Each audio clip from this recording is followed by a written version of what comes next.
The 9th chapter of this book will be dedicated to the Turkic peoples and how they rose to replace the ruling nations in the Middle East. So initially you had a few Turkic nations in Central Asia that converted to Islam through diplomacy, such as the Volga Bulgars, which was one of the reasons of the very famous Ibn Fadlan's journey, where along the way he made contact with the Vikings. Then you had the Turkic nations such as the Ghaznavids, who were a dynasty of slave soldiers who had converted to Islam. Often what you'll find is that Muslim slaves of the rulers often become the rulers after them because they were the closest people to the throne. This is something that is really unique but also common in Muslim lands, as slaves were often treated more as personal assistants rather than humiliated peoples as they were, for example, in Europe.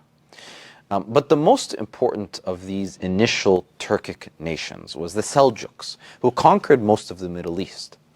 They were also the first to defeat the Romans in Anatolia, which is that area now, it's modern-day Turkey, and they managed to actually conquer that region.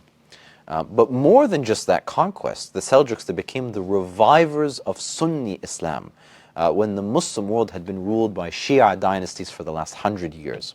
So they brought in new institutions that developed a new class of dedicated Muslims, which produced giants of Islamic history, such as Nuruddin Zengi and Salah ad-Din al-Ayyubi.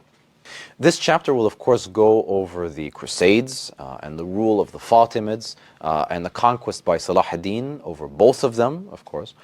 It will also go over the invasion of the Mongols about 100 years later and the founding of the Mamluks, though I'll probably talk more about the Mamluks in the next chapter if this chapter has gotten too long.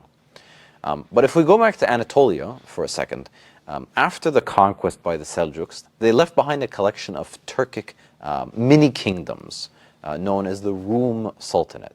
And out of these was born one in particular known as the Ottoman Dynasty. And they will go on to become the most important Turkic dynasty, of course, and the longest ruling Muslim dynasty, period. So the next chapter will be dedicated to them. So if you're interested in this book, go to my website now and pre-order the book. I will literally write your name into the book as an honor for you being one of the original backers of this project. But this is only for the people that pre-order the book during this Ramadan only. May Allah honor your name with a legacy that the ummah will never forget.